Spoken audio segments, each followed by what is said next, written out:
Hello everyone, आप सभी का स्वागत है हमारे यूट्यूब चैनल एक कहानी पर। आज हम आपके लिए एक नई कहानी लेकर आए जिसका शीर्षक है मेरा मायका आपका ससुराल है। कोई 5 स्टार होटल नहीं। पर उससे पहले दोस्तों, प्लीज़ हमारे चैनल को सब्सक्राइब कीजिए। अरे यार, यह क्या बूंदी का रायता बना दिया। तुम्हें पता है ना कि यह मुझे बिल्कुल पसंद नहीं है। कम से कम वेजिटेबल रायता ही बनवा देती। अब जो बन गया है अभी खा लो। माँ ने कितने प्यार से बनाया है। शाम का खाना मैं देख लूँगी। शाम को क्या देख लोगी।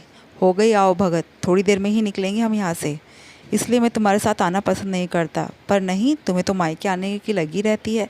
पता नहीं तुम औरतें मायके के नाम पर पागल क्यों हो जाती हो। पर हम तो रात को जाने वाले थे ना।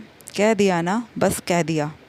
संचित बड़बड़ाते हुए खाना खाने लगा, पर उसने बूंदी का रायता थाली में से निकालकर अलग कर दिया।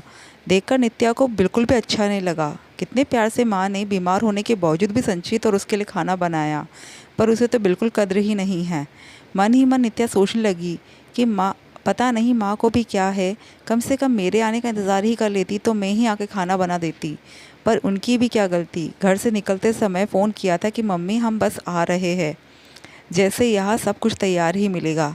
मम्मी भी यह सोचकर तैयारी कर देती है कि कम से कम कुछ देर बैठकर बेटी से बात कर लेगी, इसलिए पहले ही काम कर देती है। और पापा इतनी देर दूर मिठाई लेने गए हैं, पर यह इंसान तो कुछ समझता ही नहीं है। इतने में माँ गर्मा गर्म फुलके लेकर बाहर आई और मनोहार करते हुए संचित की थाली में परोसने लगी। जितनी देर भी माँ संचित के पास खड़ी होती उतनी देर नित्या की सांसें ऊपर नीचे होती रहती कि कहीं यह शख्स उसकी माँ को कुछ कह ना दे। जब दोबारा माँ फुलके लेकर आई तो माँ ने पूछा, बेटा खाना अच्छा तो लगा ना। हाँ मम्मी जी, खाना तो ठीक है, पर सब्जी में थोड़ा मसाला कम है और साथ में कुछ मीठा होता तो ज़्यादा अच्छा लगता है। पता है, हमारे यहाँ जब जीजाजी अपने ससुराल आते हैं तो हम आगे से आगे सारी मिठाइयाँ तैयार रखते हैं। संचित ने बड़ी बेशर्मी से कहा। सुनकर माँ के चेहरे की मुस्कुराहट ही गायब हो गई, पर उन्होंने बात को संभालते हुए कहा, हाँ नित्या के पापा गए तो है मिठाई लेने, पर पता नहीं क्यों इतनी देर लग रही है।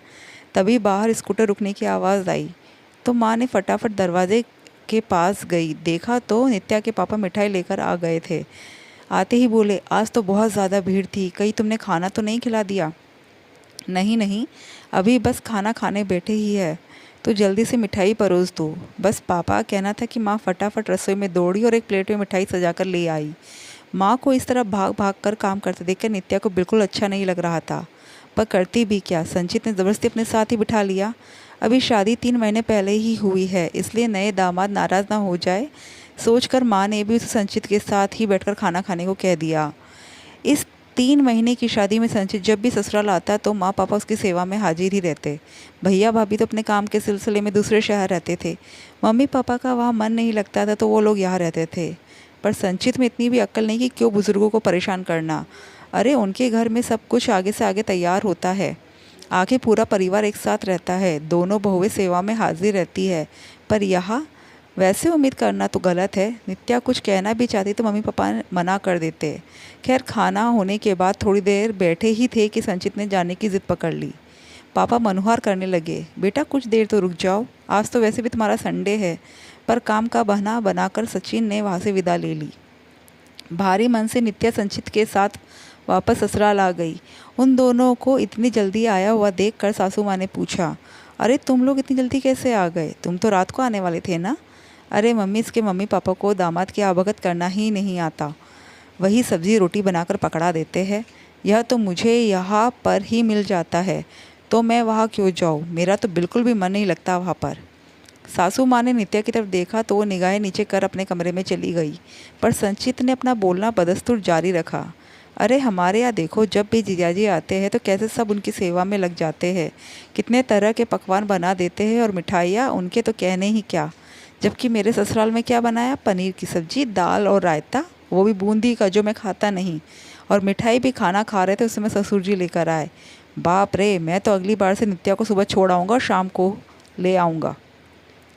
जैसी तेरी इच्छा बेटा, जा तू आराम कर। वैसे भी आओ भगत करना हर किसी के बस की बात नहीं। सासू माँ ने भी संचित को समझाने की जगह आग में घी डालने का काम ही किया। यह बात रसोई में काम करती हुई बड़ी बहू विधि भी सुन रही थी।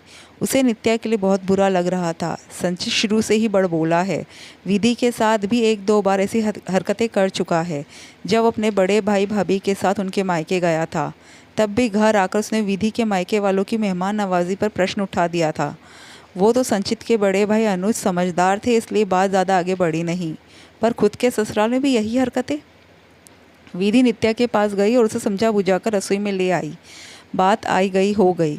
कुछ दिनों के बाद ननद रीतू और उसके पति देवेश का आना हुआ। उन्हें देखकर संचित बड़ा खुश हुआ और नित्या से बोला, अब देखना मेहमान नवाजी किसे कहते हैं, अब पता चलेगा तुम्हें। मेरी बात सुनकर तो पूरा मुंह फूल जाता है तुम्हारा। नित्या को संचित की बात का बहुत बुरा लगा। उसने यह बात विधि को बताई तो विधि ने कहा, फिक्र मत करो देवरानी जी, अब पता चलने ही दो, आखिर हम भी तो देखें मेहमान नवाजी किसे कहते हैं। कहकर विधि ने नित्या की तरफ देखा और दोनों देवरानी जेठानी मुस्कुरा कर रह गई। आखिर क्या चल रहा था दोनों के मन में, यह जानने के लिए प्लीज़ देखिए अगला भाग। धन्यवाद दोस्तों। आपको कहानी कैसी लगी प्लीज़ कमेंट करके ज़रूर बताइएगा, और हाँ, हमारे चैनल को ज़रूर सब्सक्राइब कीजिएगा। Thank you.